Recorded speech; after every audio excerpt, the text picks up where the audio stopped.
Recently, my husband and I gave a dinner party, and I think a dinner party is one of the most fun ways to spend time. I love getting invited to dinner parties, and I also love giving dinner parties. Although it's a skill set that I definitely had to learn after I got married. It wasn't anything that I knew how to do really ahead of time. I mean, I had a little idea from helping my mom with holiday meals and things like that we hosted growing up for family, but I didn't know how to host a dinner party for friends.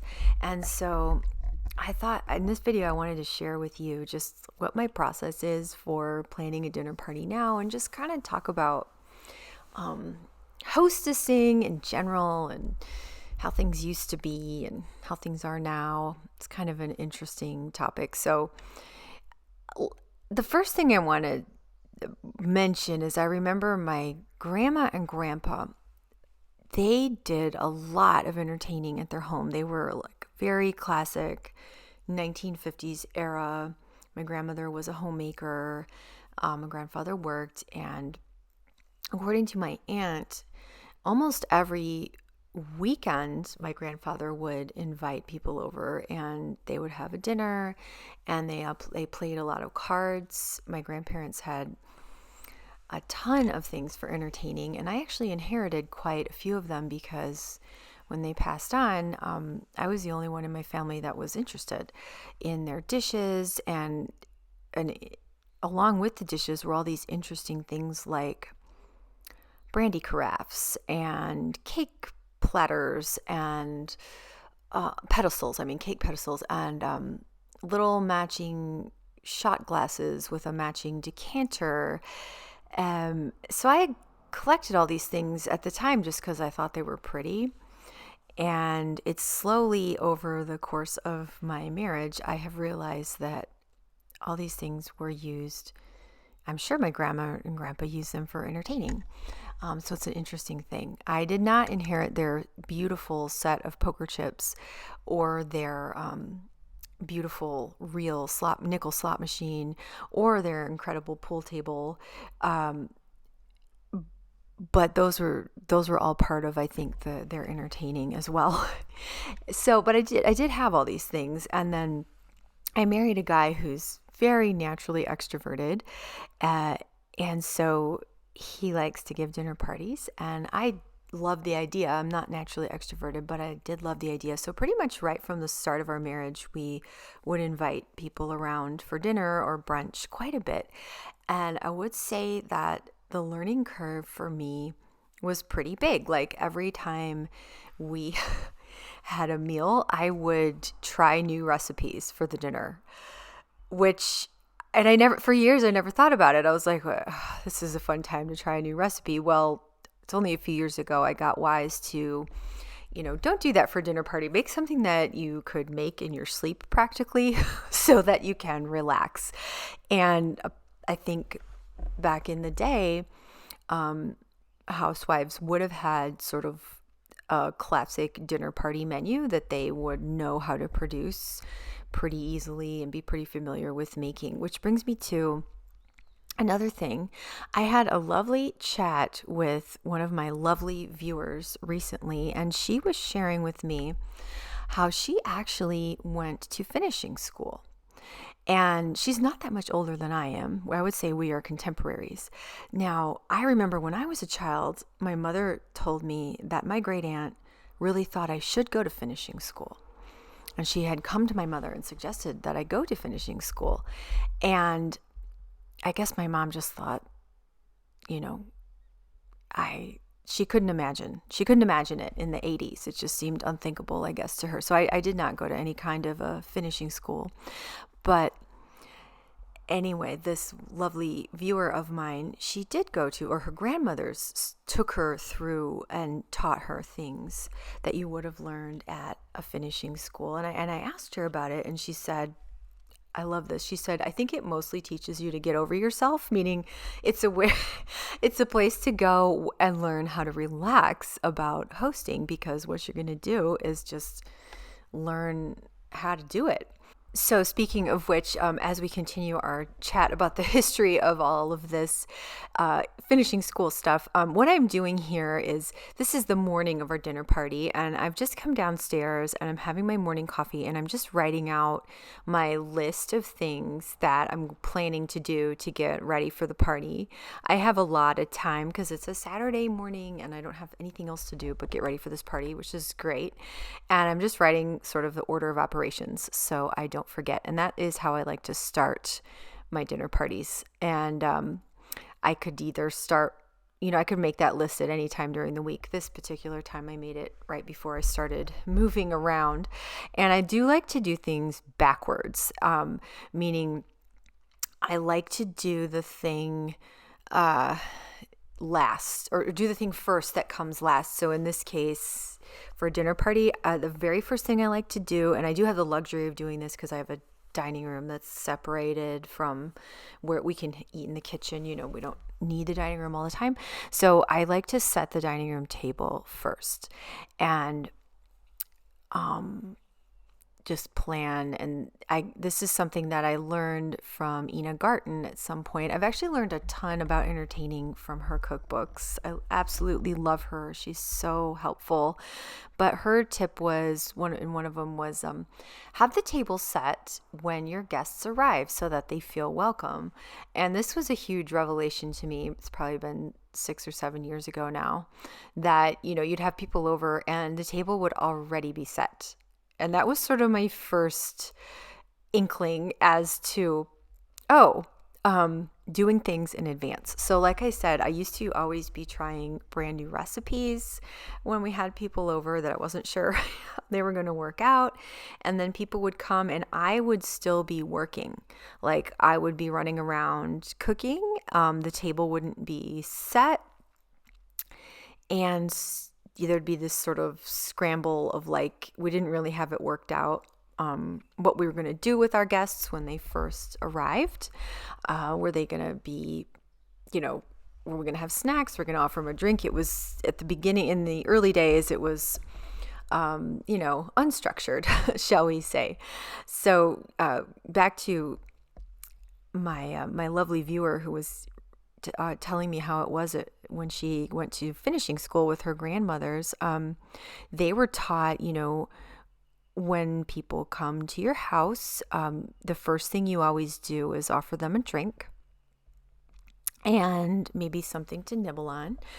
And that, as soon as they walk in the door. And I thought, and that resonated with me from something, because as you know, if you've been with my channel at all, I love interior design, and Rena Koning's one of my favorites. She's an English interior designer, her mother as well. And that was something I got from some interview I watched with her mom, was like, put your drinks cart or have a drinks display right by your front door so that when people come to your house, they'll see that and they'll immediately relax and think, oh good, I get a drink. And then they can have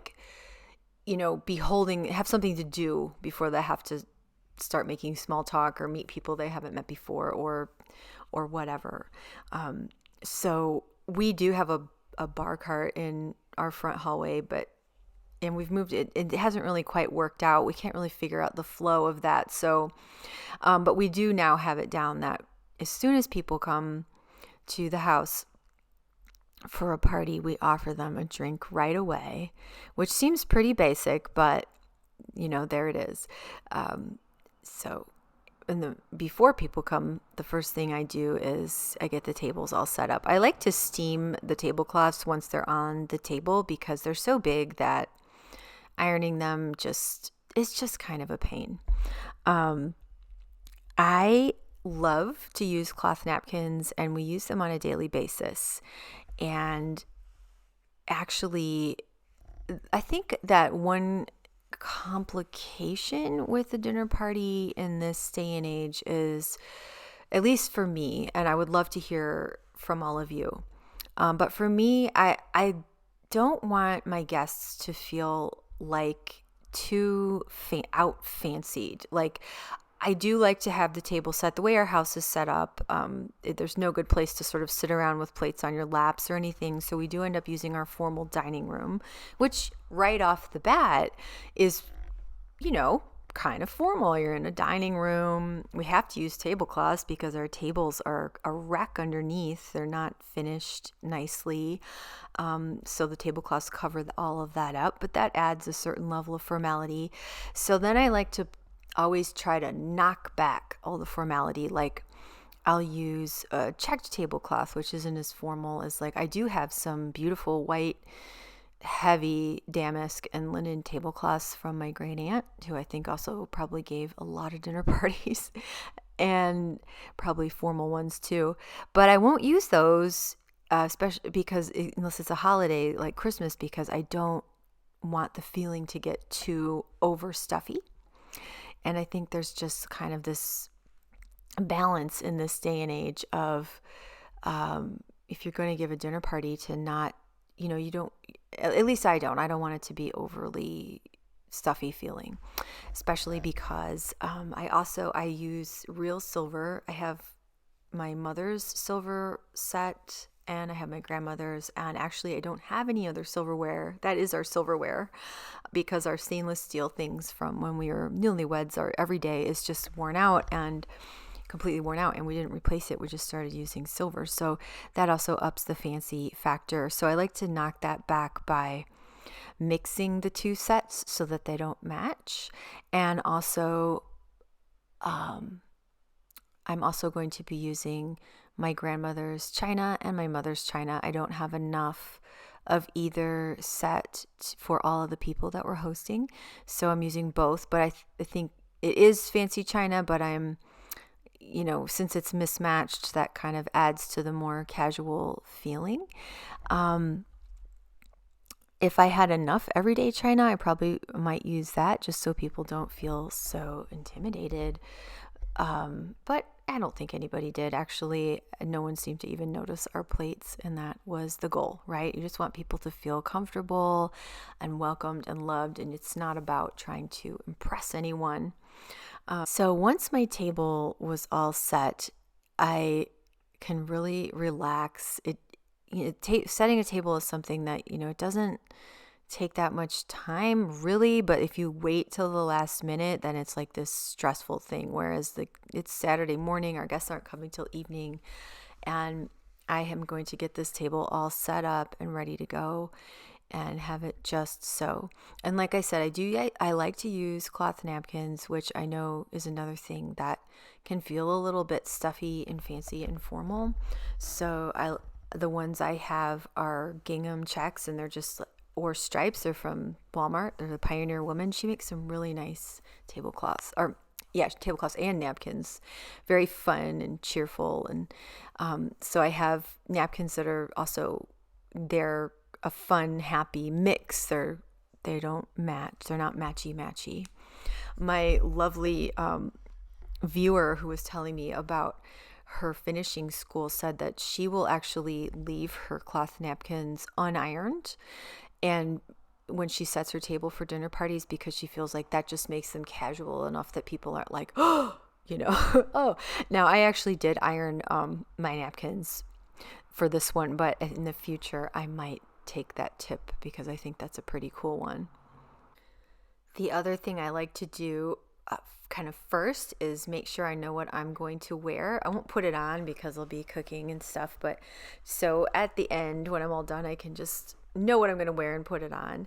And I'm ironing this white shirt. I'm going to wear a white button-down shirt and jeans because I want to be very unobtrusive and make people feel at their ease, and not be like the most stressed up person because it's not about that. It's just about, I want to put people at their ease. And I think a white shirt and jeans is about as easy and simple as it gets for the hostess. So that's what I decided to wear.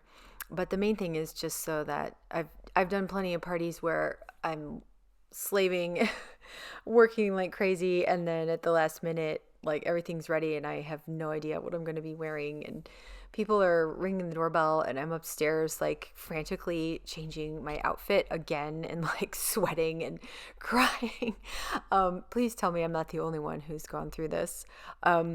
But it took a few years of that kind of thing for me to decide that I needed to have an outfit laid out in advance. And so that's what I do now. So first, in my list, I did my table, and now I'm getting my outfit ready. And the next thing is going to be to start prepping the food. I already went grocery shopping the day before and got everything that I needed, and I do have my menu planned out. And I love, love, love to make things ahead. This is a lesson that I learned from Ina Garten, mostly from her cookbook, Make It Ahead. But I think also she had some articles in one of her books about how to have a dinner party. And her main tip was make everything ahead of time so that once your guests come, you can just relax. So that is like my eye is on that prize, like as I make all the food before the guests come. I am so looking forward to having it all done and ready to go. And I can't wait until the time comes for the first guest to arrive, because that's like the signal to myself that it's time for me to relax. Like all of the prep work is done, and it's time for our friends and us to just have a great time. And so I got to thank Ina Garten for that. And then my lovely viewer who was sharing with me about finishing school, she said that that's actually something that they teach you in finishing school is to make as much ahead as you possibly can, which of course it makes total sense now. But when I first started giving dinner parties, I was doing it exactly the opposite. And I even remember a couple of children's birthday parties where I was literally like trying to ice the cake right before we had to bring it out and sing happy birthday. And it was so hot that the icing would not sort of stay together, and it was melting all over the place. And I had my sisters-in-law in the kitchen trying to help me. And it's just a very stressful feeling that I just never want to do that again. I love Make It Ahead. So that's what I do now. I also like to make all my food backwards. So I always start by making the dessert first. And usually I make lemon bars because most people love them. And it's a really easy recipe. I will link it down below. It's from Deb over at the Smitten Kitchen. And I can't remember the first time I started making it, but it's probably been 13 years now. And this is my probably favorite dessert ever. It's definitely my kids. And one of the reasons I love it is that it's so quick and easy to do. But you do need to give it some time to chill in the fridge. And if you're in a real pinch, you can stick it in the freezer and they will firm up a little quicker.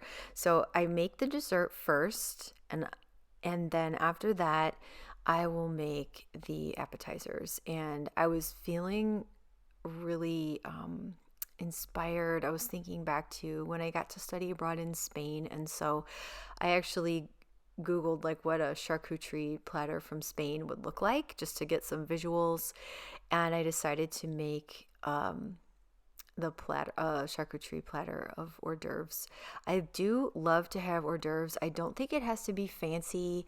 A lot of times I'll just put out my favorite thing, which is Cheez-Its, just like a bowl of Cheez-Its. Cheez-Its and red wine together. But I also really love charcuterie boards. I don't really like to cook appetizers because snack, and which you can do, but I really like them to be no cook because I don't want to be trying to do too much on the day of the party, but I can assemble a platter, and I think it's really fun. So for this particular one, I got some Kalamata olives and put them in a little bowl, and I got some green olive stuffed with blue cheese, which is a favorite of mine, and I got a few different kinds of cheeses and a little fig jam and some baguettes. I was going to make the baguettes, but then I decided just to buy them because they were on sale at Kroger, and I thought, sometimes it's just easier to buy that stuff because I'm very time optimistic, and sometimes I think I'm going to have all this time and I miscalculate. So, and in the end, I was really glad I bought the baguettes. It just made everything a little bit easier. But I love to have this sort of tray set out so when people arrive, I don't have to physically give them anything, but they can sort of congregate in the living room with their drink that we've offered them. And then there's like snacks out and little plates and little napkins. And I think it helps everybody relax to have something to eat right away and nibble on. I got some manchego cheese, which is this really yummy sheep's cheese that I got to love in Spain. They eat it over there kind of like we eat cheddar cheese here. It's not like a super fancy, hard to get thing. Over here it is a little bit.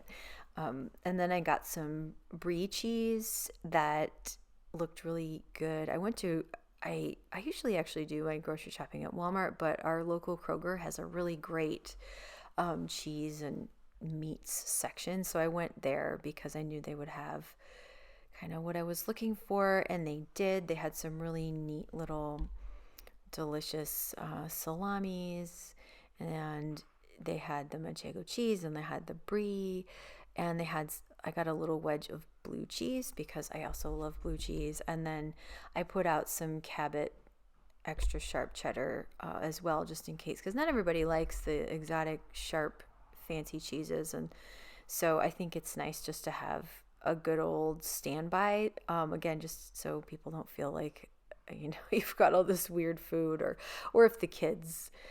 I cut some little bunches of grapes and some little cherry tomatoes and strewed them over top of all my meats and cheeses and things. I also cut up some yellow and red bell peppers and just kind of tucked them in along the sides. And I thought I would be able to put the baguette slices on this tray too, but there wasn't any room, so I sliced them up and put them in a separate bowl. And I also put some fig jam along with the brie cheese on a separate little platter because that was kind of more like sweet and not as savory. So I separated that out because I was running out of room, so I put them on this pretty little olive wood tray.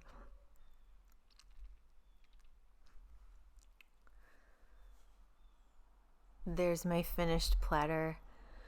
I love no-cook appetizers, and it just helps everybody relax to have something to nibble on. And the main course was just going to be a salad and burgers and oven fries, which is all really simple to make. So I got to work slicing up some tomatoes and onions to set out for the condiments. I set up all the condiments, and I formed the burger patties and sliced up the fries. Actually, my husband came in at this point and he sliced up the fries and started working on those, which was really great because it was getting on a bit in the day, and that just helped me stay on my time optimistic track, which I like to have a couple hours before the party starts to just like relax as well. So I like to get everything done ahead of time and then also have some time to sort of just relax and chill out. And I think part of that's maybe because I am an introvert by nature, so it helps me to enjoy parties more if I've had a little bit of time to like read or write or whatever right before I host people. I have discovered that over time, and that is pretty much the way I do my backwards dinner party, starting from the last thing and getting to the first, except for getting dressed, which I'll do kind of right before, take a shower and get dressed. So yeah, I am just curious. It took me a long time to learn how to do a dinner party and be able to do it and just be relaxed and confident and enjoy myself and be confident that my guests were also going to enjoy themselves, and that it didn't have to be this like rushed and stressful and running around your kitchen at the last minute, or everyone feeling like we all had to be on our best behavior and it was this big stuffy affair. So it took me a long time to get to that place. And then when I hear about people like finishing schools, or like how important my great aunt thought that was, or how much my grandparents entertained back in the day, it does get me to thinking, when I was growing up, the important thing was going to school and, what you were learning. And I loved school, and I loved my career out there teaching and being a librarian like I used to. I really enjoyed all that stuff, but I don't feel like there was a lot of importance placed on the arts of hostessing, running a home, and how that'll how to feed your family, how to make your home a sanctuary and a haven. Those are all things that I have discovered that I'm very interested in, and I've only discovered that kind of completely by accident once I was married, and I wanted to have a certain feeling and a certain tone in my life at home and give that kind of feeling and tone to our children as well, and to my husband. And I guess I'm of the opinion that these kind of topics are, at least when I was growing up, they weren't emphasized very much, and they weren't talked about very much, and they were, I think, very much taken for granted. But I think, at least when I think back to my childhood, the memories that you have, or that I have, some of the most important ones are of how my mom was generous with things at home, or how she did things at home, how she ran our house, or how my grandma did, or certain holiday meals or certain birthday meals and that kind of thing. So I would be interested to know what you all think about that, and kind of the state of uh, dinner parties in this day and age. So I'll look forward to hearing your comments. Right before our guests came, I jumped in the shower and put on my relaxed hostess outfit, and just put on a very like 5-minute makeup look, just a little eyeshadow, a little eyeliner, a little mascara, a little lip gloss, nothing too crazy. And then it was time to go downstairs and wait for our guests to arrive and have a lovely evening. Appetizers are made, dinner's ready, the table is set. Let's go give this dinner party. I'm ready to.